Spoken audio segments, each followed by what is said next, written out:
Hey there. Welcome to our channel. This is Jill, one half of Terrence and Jill. Terrence is not here. He is on his way from work, and so I'm just doing this video by myself. We got to talk about this ugly term called big back behavior. But before we do, if you're new to our channel, again, I'm Jill. Terrence and I created this channel a couple of years ago. Once we got engaged, our channel is all about inspiring and encouraging singles who are eager to be married, waiting for marriage, praying for marriage.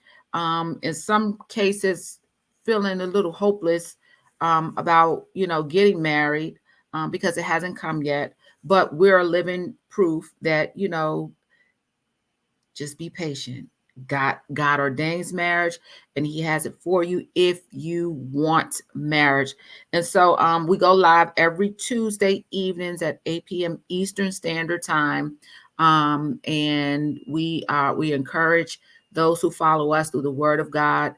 We really try to just shed some light on some things that you could be overlooking or ignoring, good or bad, that is probably blocking you from marriage and blocking that God-ordained person from seeing you. It could be a number of things. So that's what we do. No one's perfect, but we know that God can do anything, and so that's what this channel is about. So please subscribe. If you want to learn more about us, you can go right there to that website right there, God-OrdainedUnion.com, or you can go back and listen to some of our videos. What else? April 13th, Saturday, April 13th, I am doing a Super Saturday, a virtual masterclass on serving. That is one of what we believe is one of one of the mandates that God gives us is to serve. And so we believe that when you're serving and you are doing what God called you to do, especially in this single season, that's probably when you're going to meet your mate. So and so that's a part of my story. I was serving. I had relocated because that's where what I was doing is serving. That's where it brought me to North Carolina, and this is where I met my husband. And so yes, so April 13th. If you want to know more about it, if you want to join us, yes, please.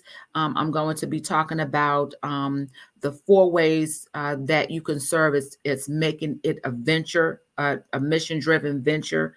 I'm going to be talking about how to start a ministry, how to start a charitable nonprofit, public charitable nonprofit organization, how to start a private foundation, and how to start a social enterprise. So in my professional world, I am a nonprofit expert. So if you want to join us, yes, go to that website right there, God-Ordained Union, and you'll learn more about it. All right, y'all. So I've been sitting on this. Actually, it goes back to just this week, from just this week. I've been sitting on this topic for months, and it's now time to talk about it. So this week, if you're on social media, you heard like all of this ruckus about, of course, last week it was all about reesateesa, the chick who made the whole 50-part series about marrying a pathological liar. Well, this week, Charlemagne, who is on the Breakfast Club, he, well, actually wasn't this week he said this. It was last week that he said this. But when they were talking about it, he claimed that he had never seen reesateesa before. And so when they were talking about it on the show about this woman who made this 50-part series, da da da da da da, he said, it sounds like big back behavior. It sounds like big back behavior. And so we got to discuss this because I got my own observations and opinions. And, if you've been following this channel, whoever, if you haven't been following this channel, what we do is we go hard in recognizing and showing our audience how to recognize the schemes of the enemy as outlined in Ephesians 6. We talk about that. You got to know that an Ishmael is always going to come before your Isaac, and you got to know how the enemy is coming because He is coming to stop the plan of God. That God-ordained marriage is going to impact not just your life and your family's life, but lives. And so the enemy's job is to stop you, and to block you from getting who God wants for you. So big back behavior. What I have come to understand, that big back behavior, it is a woman who is overweight, and she has insecurities. But it's more than just, like, I believe each one of us, every man, male or females, we each have our own insecurities. But big back behavior, well, let me just say, I hate the term. It's so derogatory, but hear me out. It's some legitimacy to it. At least I believe so. Um, it's a woman who she's overweight, and she is more than just an insecurity. It is an insecurity that's wrapped in unworthiness, is wrapped in fear, is wrapped in hopelessness, is also wrapped in hopefulness, is wrapped in loneliness, is wrapped in doubt, is wrapped in pride, is wrapped in guilt, is wrapped in disappointment. It's just a whole bunch of layers. And because of that, because of all of these things, when a man approaches this type of woman, she's going to cling on to him. She's going to cling on to him.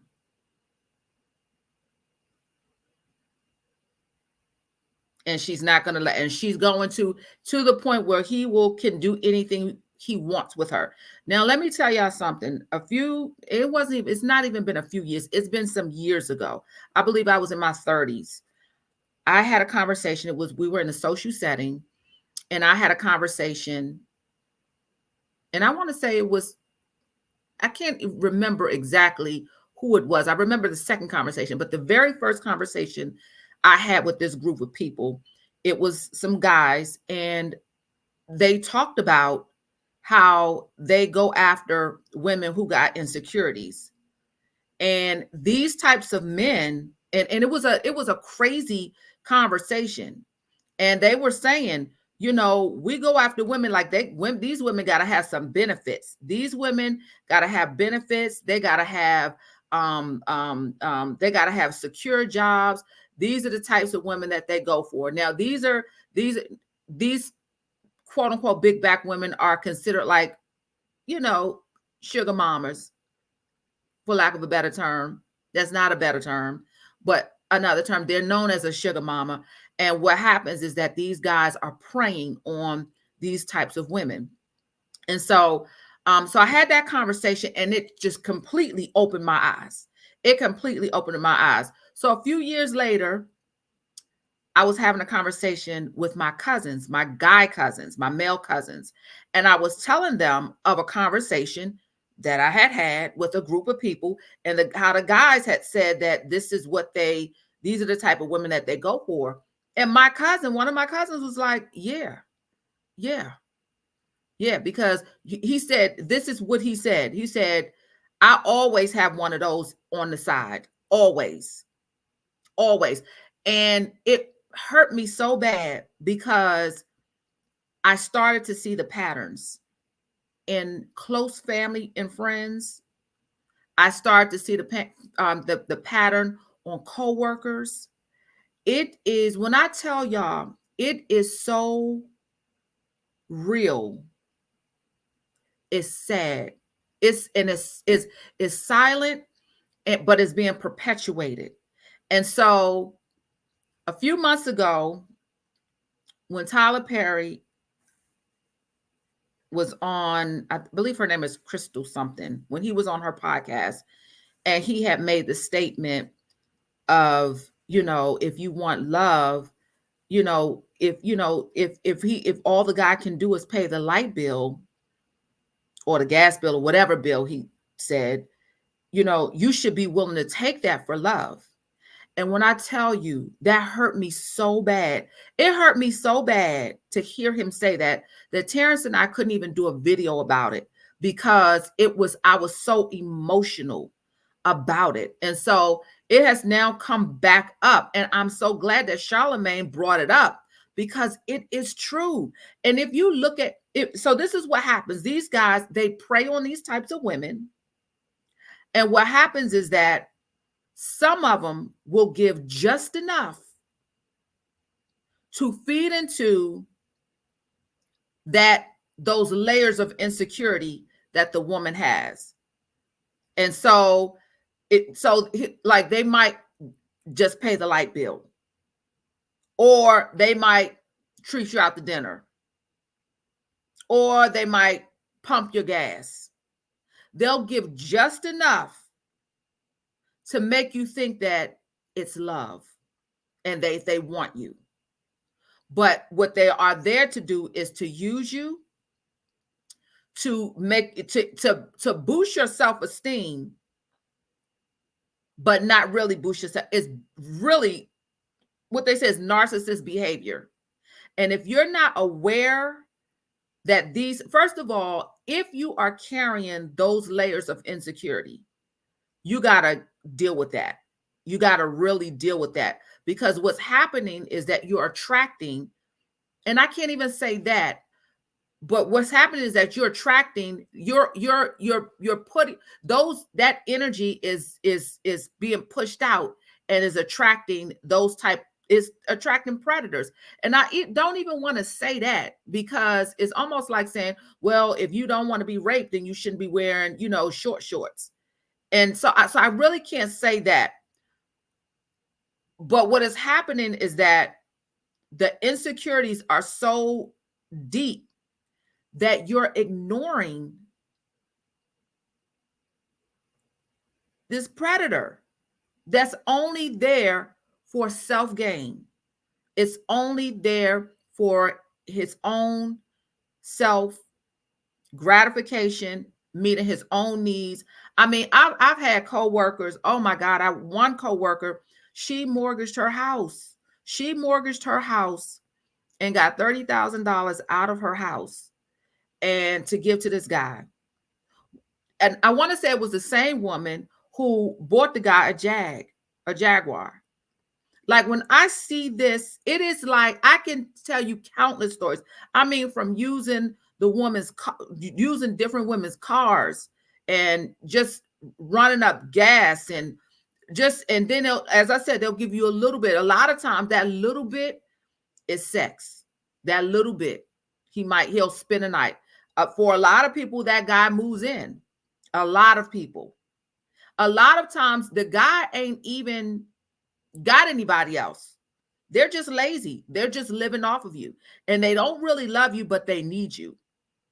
And so you got to really, and so while this happens to not just heavyset women, this happens to all types of women, but it seems very, very much a pattern from my observation from bigger women. And so know the schemes of the enemy. Know the schemes of the enemy, because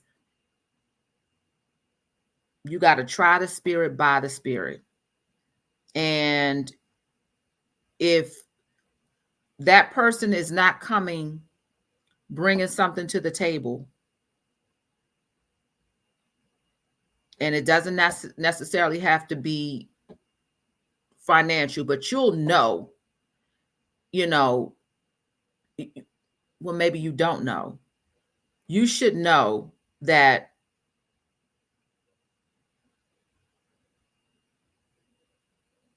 and that's the sad part, is because you don't know. And the only thing that will remedy this is deliverance. And so if you see a pattern of guys, using you, and you ended up disappointed, a lot of times you ended up with hefty bills, you're ending up with, just heartbreak, that you find out that the guy's cheating on you or using you. really take some inventory and really do some introspection, because there's something in you that those types of guys are attracted to. And so, as I said, unfortunately, I've seen it more with, heavy set women, more. And so it is. And again, it hurts me, because when I heard the Tyler Perry thing, I'm like, this is a silent agenda that is being pushed that no one's really talking about. And even if you look at Tyler Perry's movies over the years, the movies and his sitcoms, if you notice, it's the heavy set women that usually have the drama or some type of issue with the man. And it's the smaller set women who have, quote unquote, the more stable relationships. And it's just something that I had observed over the years. But that is a silent agenda that's being pushed. And so and I thought I'd never, talk, like, say it like this. There is some discrimination between, with bigger women, like larger women. And so thank God I never fell for that. And it's probably because I had that conversation years ago. But I've never really fell in that, where someone, now I've been cheated on, but I've never fell in where it's been like the guy only wanted me to completely just use me. Where it's gotten so deep into the relationship where, like, if I could spot, like, okay, this ain't gonna work. And so and it comes with discernment. It just really comes with something's not right. It comes with discernment. We all got insecurities, but I don't know, for the grace of God, I've always been hopeful. I've loved my alone time, so I never really fell into loneliness. I felt alone, I have had my bouts, but I've never fell into depression. And when guys came, I never felt like, okay, this is it. And, there's no one else, it's going to be him and just wrapping my life. No, he had to earn, like, it all the guys that I've dated, just they had to earn. Like, it started off with deep conversation and building, a trust with one another, until that trust was, betrayed. But it was a steady growth. And so yeah, you've got to really be careful, because it is that big back behavior. Although I hate that term, it is a thing. It is a thing. And we've got to be aware of the schemes of the enemy. All right, as in Ephesians 6 tells us. So yeah, y'all just be, yeah. First of all, tell me what y'all think. Drop your comments. I'm only entertaining, like, some real feedback. Like, I'm not dealing this week with no foolishness, because I got an opinion. Yes, I got an opinion, and this is our channel. I got an opinion. I've observing some things over the years. I see patterns. I know personal situations in my family, as well as close friends, as well as co-workers, as well as friends of family of friends, friends of family. And so, yeah, I've seen the patterns. Yes. And they all seem to be the large woman. Now, on the flip side of that, I have to say this, because I've always felt this way. The women that I know who are married, who are heavy set, to me, from my observation, they're happy. They seem to be in a more happier, healthier marriage than the people I know who are the smaller, skinny type of women. I that's just my observation. That's just my observation. And I'm talking about the ones who are married. It seems like those ones that I know of, I know more of the heavier set women who's in the marriage, as opposed to the smaller fit women who are in a marriage that I have observed, that I know of. The heavier set woman seems to be more in a happier, healthier marriage relationship than the others. And so that's just my observation. That's just my observation. So it's definitely yeah, it's a case by case situation, but my observation, I understand the big back behavior theory, even though I don't agree with the term. It is, from my observation, it is a real thing. So y'all be careful out there. Be careful and be prayerful. All right. And use your discernment, use wisdom.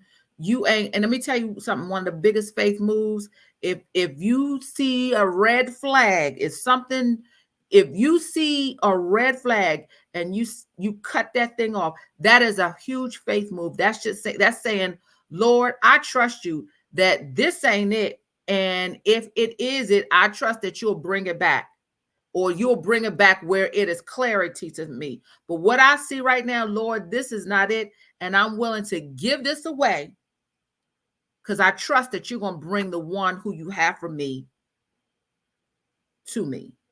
All right. Y'all let me know what y'all think. All right. Y'all be blessed. And what do we usually say? I miss my husband. But yeah, so y'all be blessed. All right. Deuces.